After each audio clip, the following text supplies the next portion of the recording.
Estamos en medio de una serie muy interesante, la verdadera Navidad. La verdadera Navidad. Hace 8 días nosotros contemplamos la verdadera luz de la Navidad.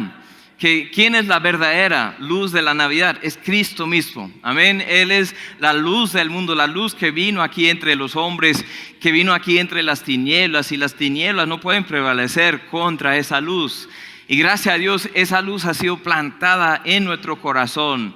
Hemos sido alumbrados para entender el Evangelio y ahora nos ha sido encomendada esa luz para llevarla a las naciones. Cuando celebramos la Navidad se ven luces por todas partes, y eso siempre me ha gustado, pero hay una razón. Porque todo eso, en algún momento alguien dijo, vamos a decorar con luces, porque eso tipifica que la luz vino a este mundo. Para los que no sabían, a mí me encanta Navidad, siempre me ha gustado. Es un tiempo para pasar en familia, con los seres queridos. Es un tiempo para de pronto descansar un poco del trabajo. Es un tiempo que podemos cantar villancicos, canciones así navideñas, visitar los parques adornados con luces. No sé si están haciendo esto en este año, pero en años pasados nos ha gustado así, hacer un paseo por el Parque del Agua. Eso es bien elaborado siempre. ¿Este año lo están haciendo? No creo, ¿no? Por la situación. Pero siempre es chévere, ¿no? Siempre es chévere este tiempo de Navidad. Podemos dar y recibir regalos, aunque sean muy sencillos. Cuando era niño nosotros teníamos ahí los regalos que a veces eran una mandarina y un par de medias. Gracias a Dios por eso. Hasta el día de hoy les cuento esto, que cuando huelo a una mandarina me acuerda de Navidad. No sé por qué, pero aquí en Colombia todos los días es Navidad. Amén. Porque en mi infancia siempre, todos los años había una mandarina ahí como un regalo para nosotros. Algo muy especial. Pero aunque es sencillo, es chévere así poder intercambiar regalos. Es un tiempo para comernos natilla, buñuelos hasta reventarnos, como haremos ahorita. Es un tiempo de constantes controversias. Ay, sí, ahí viene esa parte, ¿no? De Navidad. ¿Cuánto a ustedes les gusta esta parte de Navidad? Que el gobierno está en contra del verdadero significado de Navidad y no nos quiere dejar celebrar a Cristo, nos quiere quitar los derechos. O todo es un tema de materialismo, de marketing, y es un falso. No hay que caer en la trampa de Navidad. O algunos dicen, ¿realmente nació Cristo un 25 de diciembre? No creo. Es bíblico poner luces y dar regalos, tener un árbol de Navidad en la casa. No, tantas controversias, ¿no? Entonces, a mí me gusta el tiempo, pero hoy ahí está esa parte de las controversias.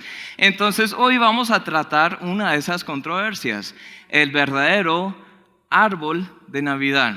Y algunos de ustedes ya están enojados porque aquí tenemos 2 árboles. Dicen, esta iglesia es una de esas que, ¿por qué nos vinimos hoy? Ahora nos da pena salir porque ya estamos sentados, pero si hubiéramos sabido, no, jamás. Pues hoy quisiera compartirles algunas cosas que de pronto no les han contado antes, pero vamos a llegar al verdadero significado del árbol de Navidad, o qué es el verdadero árbol de Navidad. Algunos han dicho que cada parte de las festividades navideñas, entre todas las otras fiestas, son muy paganas y pecaminosas. ¿En qué se basan con esos reclamos? De pronto todos aquí hemos escuchado que todo es pagano, todo es malo, todo es satánico. ¿En qué se basan? Pues en 2 cosas principalmente. Primero, para la Navidad especialmente. Dicen que es la misma adoración de los árboles que se encontraba en las culturas druidas y también con la fiesta de Saturnalia de los romanos. O sea, antiguamente pues había una cultura en el norte de Europa que se llamaba los druidas. Ellos adoraban a los árboles, adoraban a cada cosa, pero especialmente los robles. Ellos tenían algo especial con los robles. No era tanto del mismo tipo de árbol, pero ellos literalmente oraban y adoraban a esos árboles. Eran para ellos dioses. Pues no es exactamente lo que estamos haciendo con la Navidad. Pues yo no sé ustedes, pero en mi casa nunca hemos congregado alrededor del árbol para darle oración y culto. No, eso es un adorno. Pero hay otra cosa también. Dicen que hay un texto en Jeremías para comprobar que Dios está en contra al árbol de Navidad. Entonces vamos a leer ese texto antes de llegar al texto principal en 1 de Pedro. Dice en Jeremías 10, versículo 2 al 6.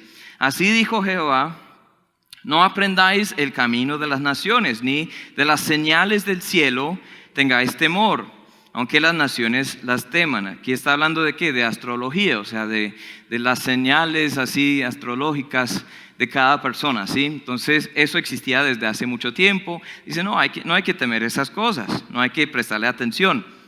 Dice luego en el 3, porque las costumbres de los pueblos son vanidad, porque el leño del bosque cortaron, obra de manos de artífice con buril. Con plata y oro lo adornan, con clavos y martillo lo afirman para que no se mueva. Derechos están como palmera y no hablan. Son llevados porque no pueden andar. No tengáis temor de ellos, porque ni pueden hacer mal, ni para hacer bien tienen poder. No hay semejante a ti, oh Jehová, grande eres tú y grande tu nombre en poderío. Si sigues leyendo aquí este capítulo de Jeremías está contradiciendo toda la cultura de las naciones, especialmente una cosa especial que es la idolatría. La idolatría siempre ha sido un problema muy grande. Entonces hay algunos que toman aquí este texto de Jeremías 10, 3 y 4 y dicen que la gente va al bosque, cortan leña y luego adornan eso con oro y plata. Pero hay un problema, porque eso no está hablando de un árbol de Navidad, eso está hablando de un ídolo, una figura. Si uno mira las palabras que dice, tanto en el español como también en el hebreo, el idioma original, eso está hablando de fabricar un ídolo, no adornar un árbol de Navidad. Entonces, bueno, ¿en qué se basan? Hay esos dos problemas, porque dicen no hay que celebrar con árbol de Navidad porque eso es de la cultura de los druidas y la fiesta de Saturnalia. Pero realmente no tiene nada que ver. Si uno va y mira las costumbres, pues son diferentes. Y dice, no, aquí en la Biblia dice que en Jeremías dice que no hay que cortar leña y adornar ese árbol, ponerlo en la casa. No, pues tampoco tiene nada que ver. Si uno va a adorar un árbol de Navidad, sí, claro, eso es malo. Cualquier cosa puede convertirse en algo malo. El trabajo también puede ser un ídolo. Los hijos pueden ser ídolos. No tienen que ser figuritas así, o un árbol en la casa para caer en la idolatría, pero puede pasar. Ahora, ¿cuál es la historia del primer árbol de Navidad? O sea, conocido, un árbol adornado en la casa. ¿Quieren saber la historia? El primero en el récord de la historia humana viene del siglo XVI. En el 1535, un teólogo se llamaba Martín Lutero, de pronto han escuchado de él. Fue, digamos, el padre de la Reforma protestante, como algunos lo conocen. Ese teólogo alemán estaba caminando detrás de su casa en un bosque. Estaba orando de noche y al contemplar cómo lucía la luz de las estrellas detrás de los árboles, las hojas perennes de los árboles, él dijo, ¡ay! Eso me acuerda mucho del Evangelio. Eso me acuerda mucho del simbolismo del Evangelio, porque ahí veo que la luz del cielo vino aquí y fue colgado sobre un madero, una cruz.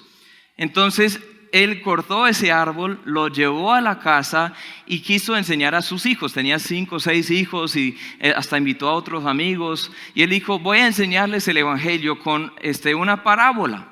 Así como Cristo hacía, dijo, el reino de los cielos es como esto, es como aquello. Martín Lutero fue el primero en la historia conocida, grabada ahí, que dijo, bueno, voy a cortar un árbol, ponerlo en la casa, y él puso ahí en el rincón de la casa, hasta colocó velas con llama de fuego dentro del árbol. No creo que fuera tan sabio, pero bueno, así hizo, para alumbrar ese árbol y decir, así Cristo vino, la luz del mundo, y fue colgado sobre el madero. Y luego colocaron presentes debajo de eso, eventualmente habían frutas y otras cosas básicas, y dijo, estos regalos son como el regalo de la salvación y también asemejan a los regalos que dieron los magos al niño Jesús. Ahora de eso hablaremos en 8 días si Dios permite. Pero bueno, entonces no es tan controversial como uno quisiera pensar. Obvio, en ninguna parte de la Biblia vemos que debemos hacer eso. No hay un mandato de Dios que dice tú debes colocar un árbol de Navidad y tú debes hasta celebrar el nacimiento de Cristo. Pero tampoco prohíbe eso. El árbol de Navidad tiene mucho simbolismo en el Evangelio. Entonces vemos que es un árbol para representar la muerte de Cristo sobre el madero. Vemos que es un árbol de hojas perennes para representar la vida eterna que tenemos en Cristo. O sea, no cambian de color, siempre son verdes. Es decorado con luces para representar que Cristo es la luz que vino a nosotros. Tiene a menudo una estrella o un ángel en la parte superior para representar los acontecimientos en la noche del nacimiento de Cristo. La estrella de Belén o los ángeles que cantaron anunciando su nacimiento a los pastores. Se colocan regalos por debajo del árbol para representar los presentes que llevaron los magos y para representar el mejor regalo que Él nos da, que Cristo nos da, que es la vida eterna. Entonces el madero o la cruz es el verdadero árbol de Navidad. Y de eso vamos a hablar hoy. No se nos manda en ningún lugar en la Biblia que debemos celebrar el nacimiento de Cristo, pero tampoco lo prohíbe. Pero sí se celebra el nacimiento de Cristo. Hay que tomar siempre en cuenta el propósito del nacimiento de Cristo. No vino para quedarse en el pesebre. Amén. Él vino para morir en la cruz. Ese es el árbol de Navidad. Ahora sí, vamos al Nuevo Testamento, vamos a 1 de Pedro capítulo 2, será nuestro texto base para este estudio en esta mañana. 1 de Pedro 2, 21 en adelante. 1 de Pedro 2, 21, dice así la palabra de Dios. Pues para esto fuisteis llamados, porque también Cristo padeció por nosotros, dejándonos ejemplo para que sigáis sus pisadas. El cual no hizo pecado, ni se halló engaño en su boca, quien cuando le maldecían no respondía con maldición. Cuando padecía no amenazaba, sino que encomendaba la causa al que juzga justamente. Quien llevó él mismo nuestros pecados en su cuerpo sobre el madero, para que nosotros, estando muertos a los pecados, vivamos a la justicia, y por cuya herida fuisteis sanados. Porque vosotros erais como ovejas descarriadas, pero ahora habéis vuelto al pastor y obispo de vuestras almas. Quisiera que volvamos al versículo 24 y leerlo todos juntos. ¿Están conmigo? Vamos a leerlo todos juntos. Quien llevó él mismo nuestros pecados en su cuerpo sobre el madero, para que nosotros, estando muertos a los pecados, vivamos a la justicia, y por cuya herida fuisteis sanados. Oremos. Padre, muchas gracias por este texto, gracias por la Navidad, es un tiempo que podemos recordar tu llegada aquí a este mundo, Señor, tu nacimiento y el propósito también de ese nacimiento, Señor, que fue para rescatarnos de la injusticia, rescatarnos de la condenación del pecado, Señor, rescatarnos del infierno y darnos de tu misericordia, tu perdón, tu amor, ofrecernos el regalo más grande de todos, que es la vida eterna. Señor, yo te doy gracias porque tú hiciste el árbol sobre el cual morirías. Tú formaste cada parte de ese árbol, Señor, para que un día fueras colgado sobre ese madero.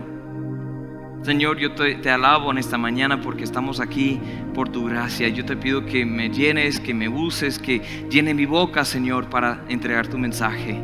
Y si hay alguien aquí el día de hoy que aún no ha puesto su fe en ti, el verdadero regalo de la Navidad, la verdadera salvación y luz de la Navidad, que hoy mismo lo haga, que pueda asegurarse de su salvación en ti. En tu nombre te lo pido. Amén y amén. Bueno, hay varias cosas que vamos a mirar específicamente en 1 de Pedro 2:24.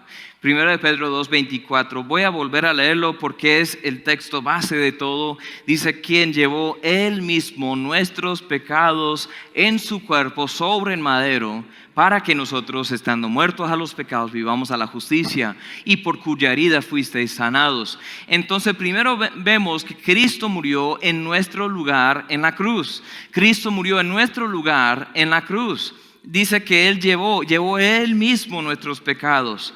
No fue los pecados de Cristo, fueron los pecados nuestros. Y no solo de esa generación del primer siglo, no, hasta los pecados pasados, presentes y futuros de toda la humanidad. Cristo murió en nuestro lugar. Ahora la cruz fue la razón de la venida de Cristo. Cuando el Mesías nació con el propósito de morir por los pecados de los pecados del mundo. Fue envuelto en pañales. ¿Han pensado en eso? Que cuando le colocaron ahí en el pesebre fue envuelto en pañales, pero eso fue lo mismo que usaban para preparar los cadáveres de los muertos. Envolvían los cadáveres en pañales. Eso era muy curioso. Recibió oro, incienso y hasta mirra de los magos. Mirra también era una especia usada para preparar los cadáveres de los muertos. Qué regalo tan curioso, ¿no? O sea, imagínense que ahí está Paola, ¿sí? Paola va a tener un bebé, si Dios permite, dentro de poco tiempo, ¿sí? Imagínense que al nacer ese bebé la gente lleva regalos, hay gente que lleva pañales, hay gente que lleva de pronto paños húmedos, hay gente que lleva ropa y medias, y hay gente que lleva comida, hay gente que lleva de todo, y alguien lleva un ataúd. Sería muy raro, ¿no? Horrible, pero así fue el propósito del nacimiento de Cristo. Vemos ese simbolismo, que Él nació para eventualmente morir. Y fue el plan de Dios desde el principio. Qué curioso, ¿no? Muchos hablan de los milagros o las enseñanzas de Cristo, pero Él vino a morir. Escuchen lo que dice en Juan 12:32. Y yo, hablando de Cristo, si fuere levantado de la tierra, a todos atraeré a mí mismo. Y decía esto, dando a entender de qué muerte iba a morir. No solo levantado de la tierra en cuanto a exaltado y magnificado, no, levantado de la tierra en una cruz, mucho más grande que esta. Una cruz que era símbolo de muerte, de vergüenza, de pena, de un crimen grande, grande, grande. No todos los que iban a morir por pena de muerte morían en una cruz, solo los más viles pecadores, los más viles criminales, y ahí murió Cristo. Dijo, si yo fuere levantado de la tierra, todos atraeré a mí mismo. Sin la cruz no habría esperanza para nosotros.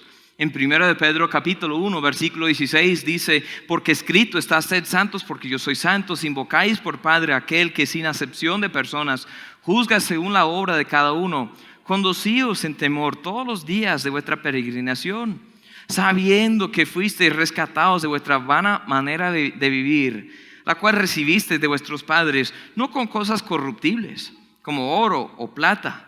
En otras palabras, no se puede comprar la salvación, sino con la sangre preciosa de Cristo, como de un cordero sin mancha y sin contaminación, ya destinado desde antes de la fundación del mundo, pero manifestado en los postreros tiempos por amor de vosotros, y mediante el cual creéis en Dios, quien le resucitó de los muertos, le ha dado gloria, para que vuestra fe y esperanza sean en Dios.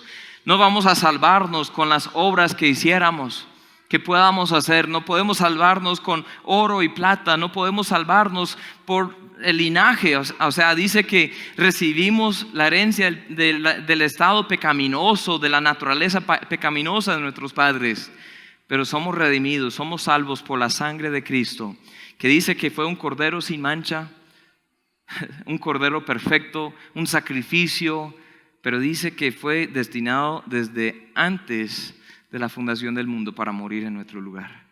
Para eso vino Cristo.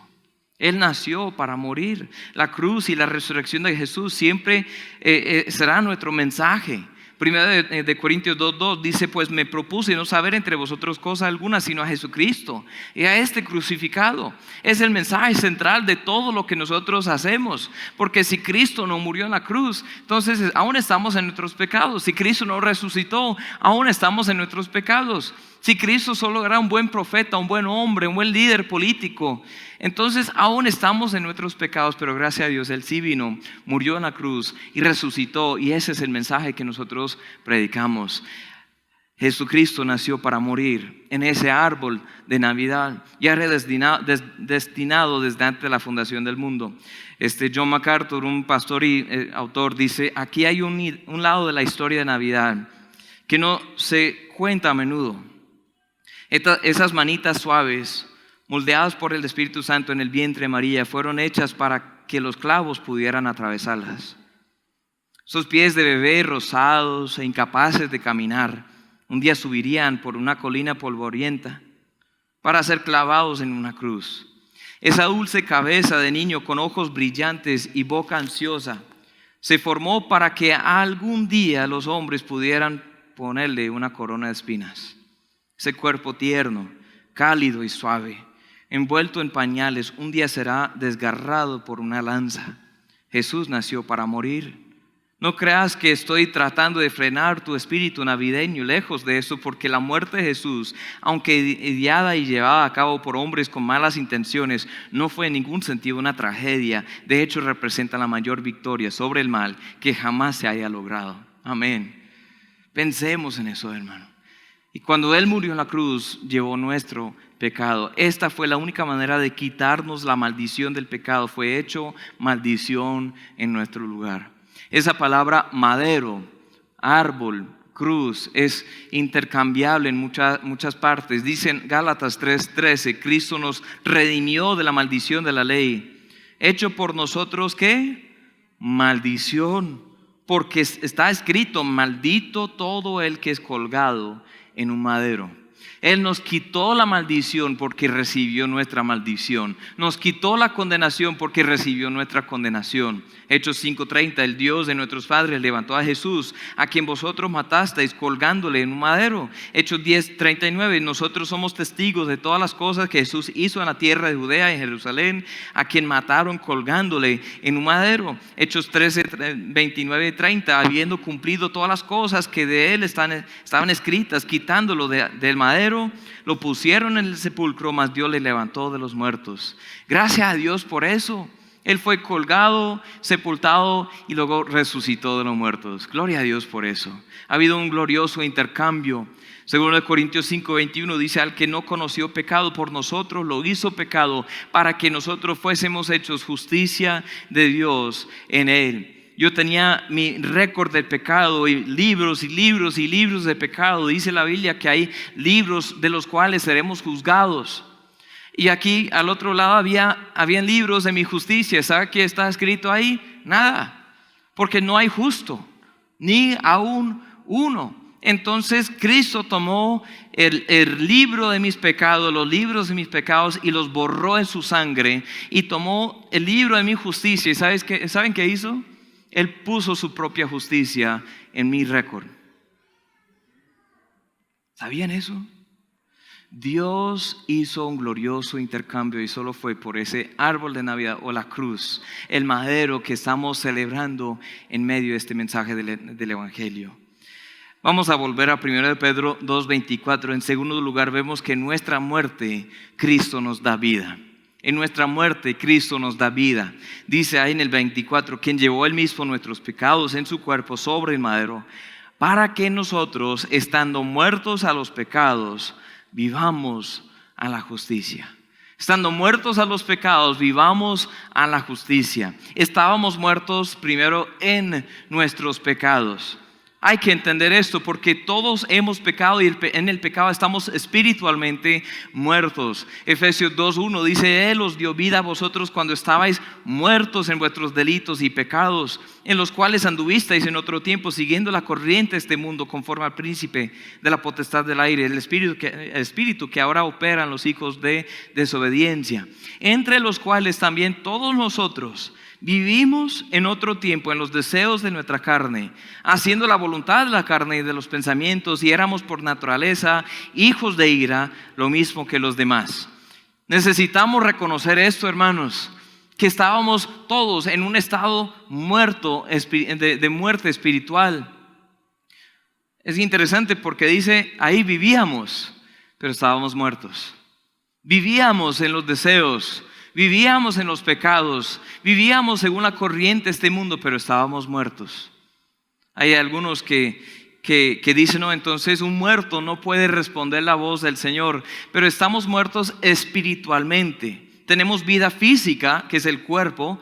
O sea, todo el mundo que tiene vida, todos los seres humanos que tienen vida, es obvio que tienen vida. Están respirando, se mueven muchas veces, tienen ojos para ver, tienen oídos para oír. Tienen vida física, hasta tienen vida psicológica. Ahí va el alma.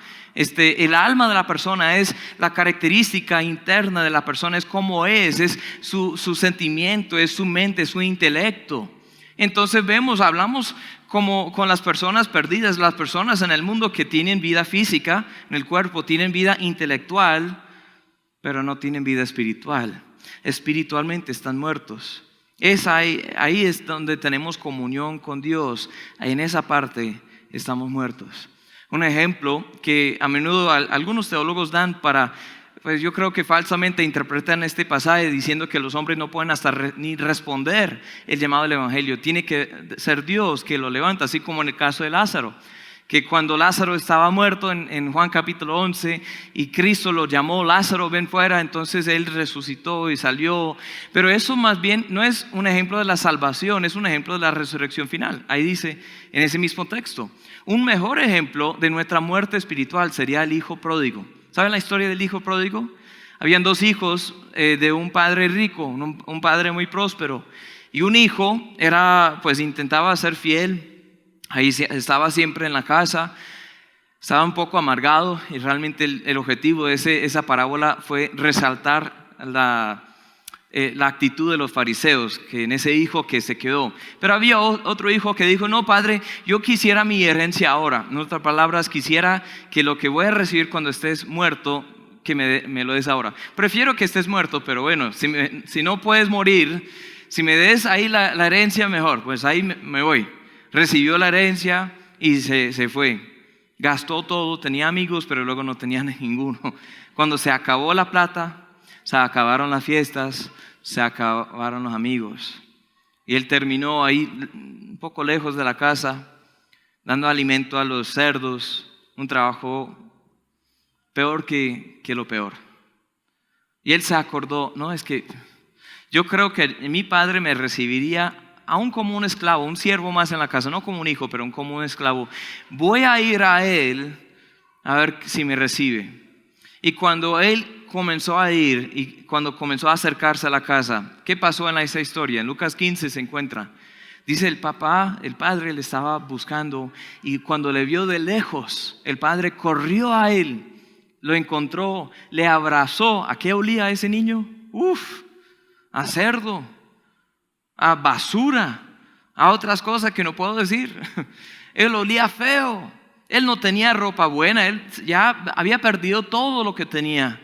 Pero aún así el papá le abrazó y le dio su túnica mejor, sacó su anillo, dijo a los criados, vamos a hacer fiesta, vamos a matar a un animal para hacer un asado hoy, vamos a celebrar. El otro hijo se molestó, digo, pero tú no has hecho un asado para mí. ¿No hemos comido lechona? Pero no de cerdo, porque no podían comer cerdo. Bueno, no hemos comido un asado grande, ¿por qué? Y bueno, escuchen lo que dice Lucas 15, 32. Mas era necesario hacer fiesta y regocijarnos, porque tu hermano era ¿qué? Muerto, y ha revivido, se había perdido y es hallado. Todo el contexto, aquí hay 3 parábolas en Lucas 15, hablan de un pecador que se arrepienta. Y hay gozo en el cielo cuando un pecador se arrepienta. Está hablando de la salvación. Y aquí está hablando de que, bueno, hay algunos que se creen buenos, pero no son buenos. Hay 2 hijos pródigos ahí. Uno está en casa y uno estaba lejos. Pero el punto de todo es que ahí dice que ese hijo estaba muerto. Pero el hijo mismo, ese hijo pródigo, tomó la decisión. Dijo, no, pues yo voy a volver al Señor. Voy a volver a mi Padre. Y así somos nosotros, muertos en los pecados, muertos en los delitos, muertos según la corriente de este mundo, pero el Señor nos da vida. Él nos invita a creer en Él. Entonces primero estamos muertos en los pecados, pero vemos que Cristo murió por nuestros pecados. Él nos amó y pagó toda la penalidad del pecado, el castigo que tú y yo merecíamos. En Efesios 2, ahí en adelante, 2, 4 al 7, pero Dios que es rico en misericordia por su gran amor con que nos amó, aun estando nosotros muertos en pecados, nos dio vida juntamente con Cristo, por gracia sois salvos. Y juntamente con Él nos resucitó, asimismo nos hizo sentar en los lugares celestiales con Cristo Jesús, para mostrar en los siglos venideros las abundantes riquezas de su gracia en su bondad para con nosotros en Cristo Jesús. En Cristo tenemos vida. Cristo murió para que tengamos vida. Gloria a Dios por eso. Primera de Timoteo 2:3 dice, porque esto es bueno y agradable delante de Dios nuestro Salvador, el cual quiere que todos los hombres sean salvos y vengan al conocimiento de la verdad. Porque hay un solo Dios y un solo mediador entre Dios y los hombres, Jesucristo hombre, el cual se dio a sí mismo en rescate por por todos, de lo cual se dio testimonio a su debido tiempo. Cristo murió por todos, por nuestros pecados. Ahora, estando en Él, podemos morir a los pecados. Voy a volver a leer el texto 1 de Pedro 2:24, porque ahí está esto. Dice, quien llevó él mismo nuestros pecados en su cuerpo sobre el madero, para que nosotros, estando muertos a los pecados, vivamos a la justicia. ¿Sí ven la progresión? Estábamos muertos en nuestros pecados, Cristo murió por nuestros pecados, ahora podemos morir a los pecados. Y esa progresión es muy importante porque ahora estamos en eso. Una vez que alguien haya creído el Evangelio, nos toca morir a los pecados. Ya no volver a la esclavitud, amén. Ya no volver a pecar, vivir en esa corriente. Ya no tenemos que seguir viviendo en ese pecado, tenemos un propósito mayor. Eso es lo que sigue diciendo en Efesios 2. Sigo volviendo a ese texto para que vean cómo se encadena todo. Esta es la historia de la redención. Efesios 2:8 en adelante, porque por gracia sois salvos por medio de la fe, y esto no de vosotros, pues es don de Dios, no por obras para que nadie se gloríe. O sea, ¿cómo nos salvamos? Por gracia, por medio de la fe. Dice, esto es don de Dios. Hay algunos que hasta dicen la misma fe es un don de Dios. En algún sentido sí. Pero todos tienen una medida de fe, una medida de gracia para poder creer. De esto lo que está hablando es la misma salvación. Por la gramática del original, ahí dice, por gracia sois salvos, y esto es don de Dios. O sea, no está hablando de la fe, está hablando de la salvación. La salvación es un don de Dios. Dios te quiere salvar, amigo. Dios quiere hacer algo grande en tu vida. Pero luego, ¿qué? Miren el versículo 10, porque somos hechura suya, creados en Cristo Jesús para buenas obras. No somos salvos por las buenas obras, pero somos salvos para las buenas obras, las cuales Dios preparó de antemano para que anduviésemos en ellas. Ahora vivo por Él, ahora vivo para Él. 2 Corintios 5 dice que el amor de Cristo me constriñe. Él murió por mí para que, aunque estoy vivo, ya vivo para Él, el que murió y resucitó por mí. Gálatas 2:20 dice, con Cristo estoy juntamente crucificado. Ya no vivo yo, más vive Cristo en mí. Lo que ahora vivo en la carne lo vivo en la fe del Hijo de Dios, el cual me amó, se entregó a sí mismo por mí. Éramos esclavos del pecado y ahora podemos ser siervos de justicia. Romanos 6, todo el capítulo prácticamente habla de esto. Éramos esclavos del pecado, ahora le sirvo a Él. Él tuvo que morir por nosotros, pero ahora invita a nosotros a morir nosotros mismos al pecado y seguirlo. Él murió por nosotros, pero Él nos invita también a morir a nosotros. Es decir, ya no vivo yo, más vive Cristo en mí. Eso es lo que está diciendo. El verdadero árbol de Navidad es que Cristo tomó nuestros pecados y ahora, muertos en los pecados, podemos morir a los pecados porque Cristo murió por nuestro pecado. Él tuvo que morir por nosotros. Ahora nos invita a morir a nosotros mismos. Lucas 9:22 dice diciendo, es necesario que el Hijo del Hombre padezca muchas cosas, sea desechado por los ancianos y por los principales sacerdotes, por los escribas, que sea muerto y resucite al tercer día. Y decía a todos, si alguno quiere venir en pos de mí, niéguese a sí mismo, tome su cruz cada día y sígame. Porque todo el que quiera salvar su vida la perderá. Todo el que pierda su vida por causa de mí, éste la salvará. Pues ¿qué aprovecha el hombre si gana todo el mundo y se destruye o se pierde a sí mismo? Porque el que se avergonzare de mí y de mis palabras, de éste se avergonzará el Hijo del Hombre cuando venga su gloria, y la del Padre y de los santos ángeles. En otras palabras, yo tengo que morir por sus pecados, pero ahora les invito a seguirme. No para salvación, no morir en la cruz para su salvación, porque ya esa parte voy a hacer, sino seguirme, morir a sí mismo, morir a uno mismo, es decir, ya no vivo yo, más vive Cristo en mí. ¿Estamos siguiéndole? ¿Estamos viviendo muertos a los pecados o seguimos muertos en los pecados? Solo hay dos opciones. Hay que estar muertos a los pecados o estamos muertos en los pecados. Cristo quiere que le sigamos. El árbol de Navidad nos recuerda eso. En la cruz nos acuerda esto. No me gustan las cruces que están ahí con el Cristo colgado ahí sufriendo porque Él ya no está ahí. Pero una cruz vacía, gloria a Dios, porque Él ya no está ahí. Pero nos acuerda también que nosotros deberíamos tomar nuestra cruz y seguirlo. Mientras estábamos muertos en nuestros pecados, Cristo murió por nuestros pecados para que nosotros muramos a los pecados. Hay un punto más que vamos a ver en 1 Pedro 2:24. Dice: quien llevó Él mismo nuestros pecados en su cuerpo sobre el madero, para que nosotros, estando muertos a los pecados, vivamos a la justicia. Y dice: por cuya herida fuisteis sanados. En las heridas de Cristo somos sanados.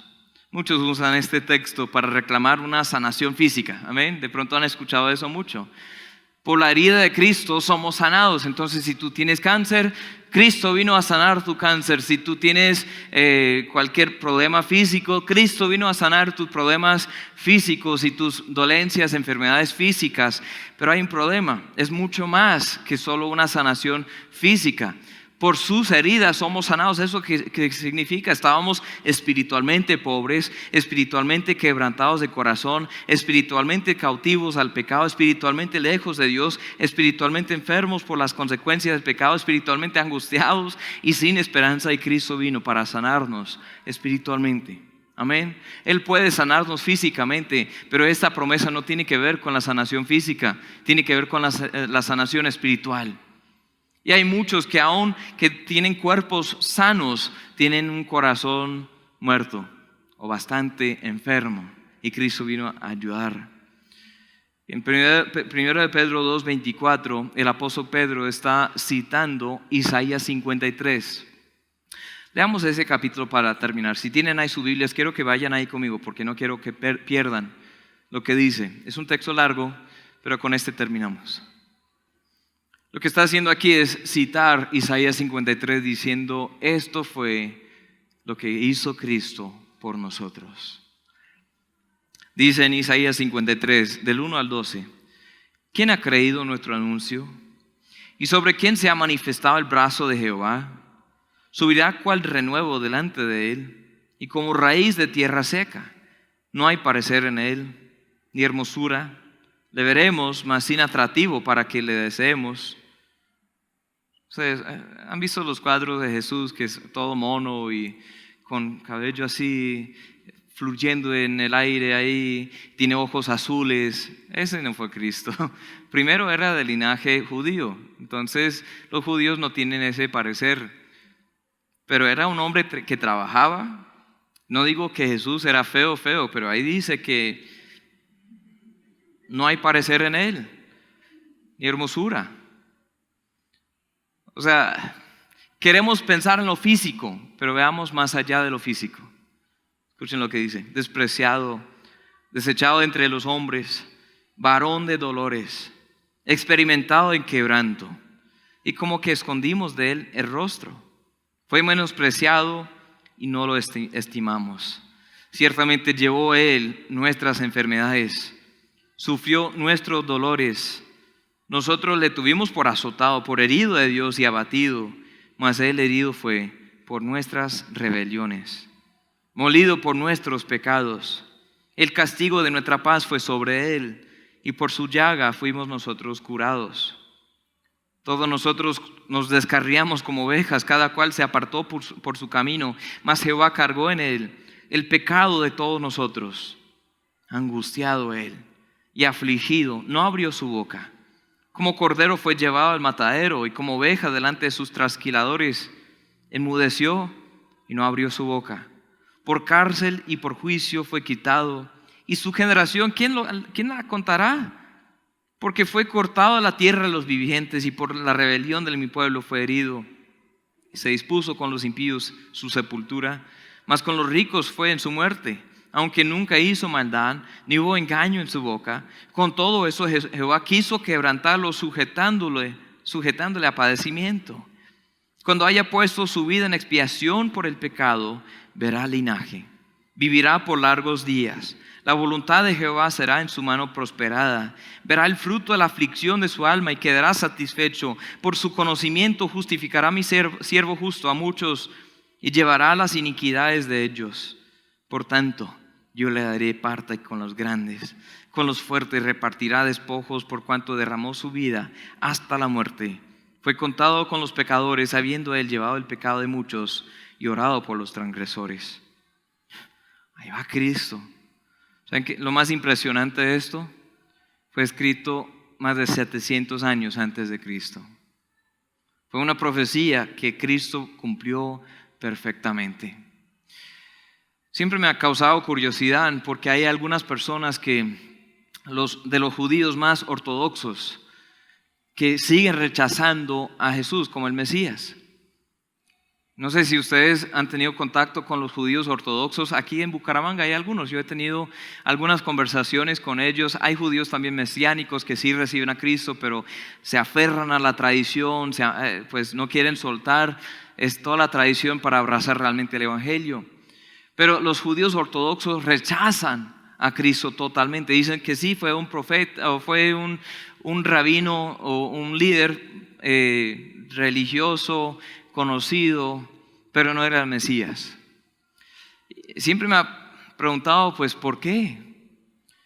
¿Por qué son así? Pues esta semana me puse a investigar un poco más y escuché un rabino, erudito entre ellos, un muy estudiado, que estaba diciendo que Cristo no se encuentra en Isaías 53.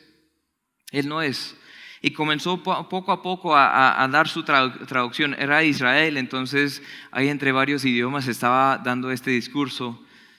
Pero dijo poco a poco que esto no está hablando de Cristo, está hablando del pueblo de Israel. Que el pueblo de Israel es el que ha sufrido, el pueblo de Israel es el que ha tomado el pecado del mundo, el pueblo de Israel es el que ha sido justo y despreciado y menospreciado, el pueblo de Israel. Pero eso no cuadra. Porque dice, mi siervo justo murió por mi pueblo. El pueblo es Israel. Pero el siervo justo, ¿quién es justo? Solo Jesús lo fue. Hasta el día de hoy algunos quieren seguir rechazando a Cristo para aferrarse a su tradición, a su religión, a sus creencias. Y es muy triste. Yo oro por nuestros amigos judíos alrededor del mundo que necesitan ver la salvación del Señor. Un día, según Romanos 9, 10 y 11, un día verán la salvación. Un día van a entender, será hasta después. Pero mientras tanto hay que predicar el Evangelio a todos, a los judíos y los gentiles. Nosotros que no, por la mayor parte no somos judíos, pero gloria a Dios, Cristo vino, murió en la cruz. Esa fue la verdadera Navidad. El verdadero árbol de Navidad es la cruz. Él vino no solo para quedarse ahí en el pesebre de madera o ser hijo o hijastro ¿se dice eso? Hijastro de un carpintero. Él aprendió esa profesión, trabajaba con madera toda la vida, sino para que fuera colgado en una cruz, un madero, y morir por nosotros. Y ahora somos sanados en sus heridas. Hay que creer en Él. Ahora, amigo, el verdadero árbol de Navidad es la cruz. Cristo mismo hizo el árbol sobre el cual sería crucificado.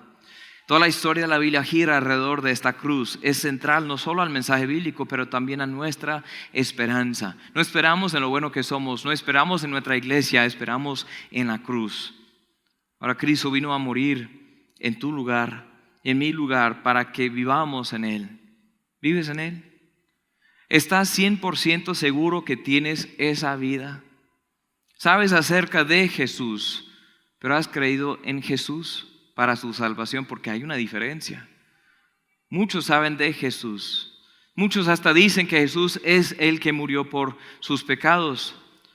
Es como si yo tuviera un chequeo, hay una cita con el médico. Y entrar ahí con el médico y me hacen los exámenes anuales o lo que tienen que hacer. Me siento bien, pero el médico viene y dice, no, pues Aarón, te cuento que tienes una enfermedad muy grave. Tienes un tipo de cáncer o lo que sea, que dentro de un mes vas a morir. Está muy grave, dentro de un mes Vas a morir. 100% de los pacientes que han tenido esta enfermedad han muerto después de cierto tiempo. Tú vas a morir, Aarón. Y ahí dejó, no, es que yo me siento bien, no, aquí están los exámenes, aquí están las pruebas, tú vas a morir. Pero apenas desarrollaron un medicamento, una pastilla, que con una sola pastilla sana todo. Y en 100% de los casos de estudios de todo el mundo, millones y millones y hasta miles de millones de casos, 100% de los pacientes se sanan sin residuos de esa enfermedad. Pero debe ser costoso. No, esa es la cosa, que el que desarrolló este tratamiento quiso patrocinarlo para todos los que quieran tomarlo, para que nadie quede sin excusa. Y aquí está. Y me lo da, y yo digo, pero ¿cómo se llama? Y ahí describo el nombre. Gracias, entonces ¿qué hago? No, solo hay que tomarse la pastilla y luego usted estará bien. Listo, gracias, muy amable, hasta luego. Voy, llevo esa pastilla a la casa y la pongo en la mesa. Y uno, pues voy a investigar un poco, porque eso suena muy sencillo, muy simple. Entonces me pongo ahí a investigar, gracias a Dios porque Él inventó Google, ¿sí? Entonces ahí me pongo a investigar en Google la enfermedad. Sí, voy a morir. Y ahí el medicamento, sí, ese medicamento sí está bueno y chévere. Y luego me acuesto a dormir. El otro día me levanto y ahí veo la pastilla ahí en la mesa y digo, esa pastilla es lo que necesito para salvar mi vida. Y luego voy a trabajar. Y vuelvo y veo la pastilla y digo, gracias a Dios que ese médico me dio esa pastilla, que me contó acerca de la pastilla que me va a sanar. Y luego me acuesto a dormir esa noche y luego me levanto y me acuesto, me levanto, me acuesto. Y ahí pasan todos los días y pasa un mes. ¿Qué va a pasar? Ya. Porque no me tomé la pastilla. Algunos de ustedes saben acerca del Evangelio, pero aún no han creído el Evangelio. Saben acerca de lo que hizo Cristo por ti en la cruz, pero sigues confiando en ti mismo. Hoy te invito a creer. Hoy te invito a tomar ese paso y decir, Señor, te abandono, o me abandono en tus manos. Me abandono en tus manos. Ya no tengo otra esperanza, no tengo otra fe sino en ti, Señor. Soy salvo por gracia, por medio de la fe en ti. Solo creo en ti. Mi fe está en ti. Tomarás ese paso hoy. El mundo entero debe saber de lo que Jesús hizo por ellos. Y ahora este mensaje de salvación nos ha sido encomendado. Estamos siendo buenos administradores de ese evangelio. Estamos portando esas noticias a otras personas. Espero que sí. Vamos a orar. Padre, una vez más te damos las gracias por el evangelio. Gracias por amarnos. Gracias por venir a nosotros. Jesús, tú viniste como bastante humilde, Señor. Tú viniste como un niño. Naciste, Señor, y no te visitaron los líderes políticos y religiosos. No te recibieron con brazos abiertos. No llegaste a un trono, Señor, sino a un pesebre. De hecho, solo los más humildes te encontraron en esa primera noche. Y, Señor, que haya lugar para nosotros, en nosotros para ti, Señor. Que hay lugar para ti en nuestros corazones, en nuestras vidas. Que entendamos que cuando viniste a nacer era para morir en la cruz, ser sepultado y resucitar. El evangelio, Señor, y es en el evangelio que nosotros esperamos. Te pido por aquella persona que aún no ha confiado en tu salvación, que en este mismo momento, Señor, en este segundo, Señor, este minuto, que pueda rendirse por fin a ti, que pueda entregarse a ti, Señor. Y qué presente, qué regalo tan grande y tan maravilloso de Navidad es entender el propósito y recibir la salvación eterna. Tú dices que al oír el mensaje y al creer en lo que el Padre ha dicho, Señor, tenemos vida eterna. Que no vendremos a condenación porque hemos pasado de muerte a vida. En ti, Señor, hay vida. Que todos aquí en este lugar podamos conocer esa vida en verdad. Y en tu nombre, Señor, pido esto. Amén. Pueden encontrarnos en la página web iglesiaagape.com o también en las redes sociales Iglesia Agape BGA. Estamos para servirles. Espero que de alguna forma ustedes puedan llegar a conocer el amor que sobrepasa todo amor. el amor de Dios, el amor ágape.